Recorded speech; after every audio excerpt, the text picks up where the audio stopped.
Bacterial meningitis. As the name suggests, bacterial meningitis is caused by bacteria. The suffix "itis" indicates there is some sort of inflammation, and meningi shows it has something to do with the meninges. But what are the meninges? The meninges consist of 3 layers in place to protect the brain and spinal cord, and are made of connective tissue. They encase the components of the central nervous system in order to prevent direct contact with the bones of the skull and spinal column. Their functions, aside from protection, include producing cerebrospinal fluid, which is a fluid that surrounds the brain and spinal cord. Okay, so what is meningitis? Meningitis is the acute inflammation of the meninges. The inflammation itself is caused by the immune response to bacteria, and overall leads to an increased intracranial pressure due to the cerebrospinal fluid because liquids are incompressible. This, along with the lowered blood pressure often encountered with acute infection, makes it harder for blood to enter the brain, and so brain cells are deprived of oxygen and undergo apoptosis. Some general information about the disease. It's contagious, which is why it's often spread among communities which have gatherings of people, such as in universities.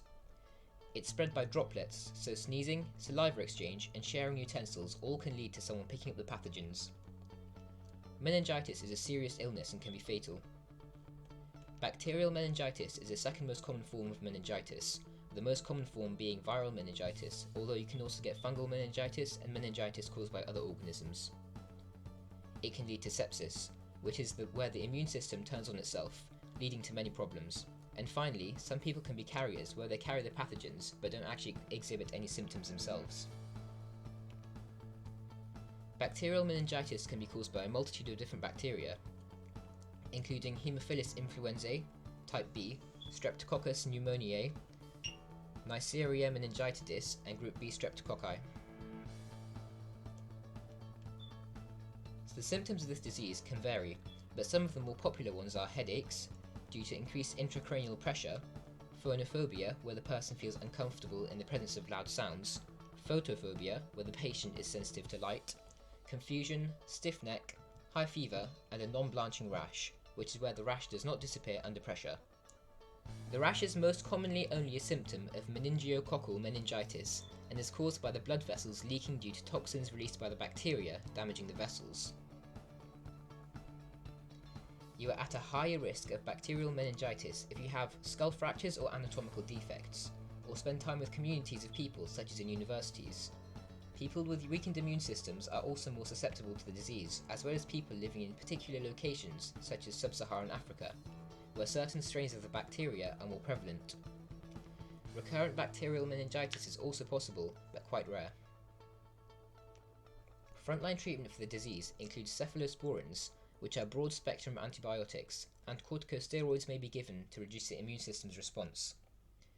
Paracetamol is sometimes given to ease pain and reduce fever, and if the patient is vomiting or unable to drink, intravenous fluids are administered to prevent dehydration. Prevention of meningitis is achieved through the use of vaccines. The NHS offers a range of vaccinations against bacterial meningitis.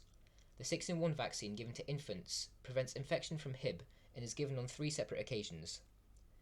The pneumococcal vaccine offers protection against serious infections caused by pneumococcal bacteria, which includes meningitis.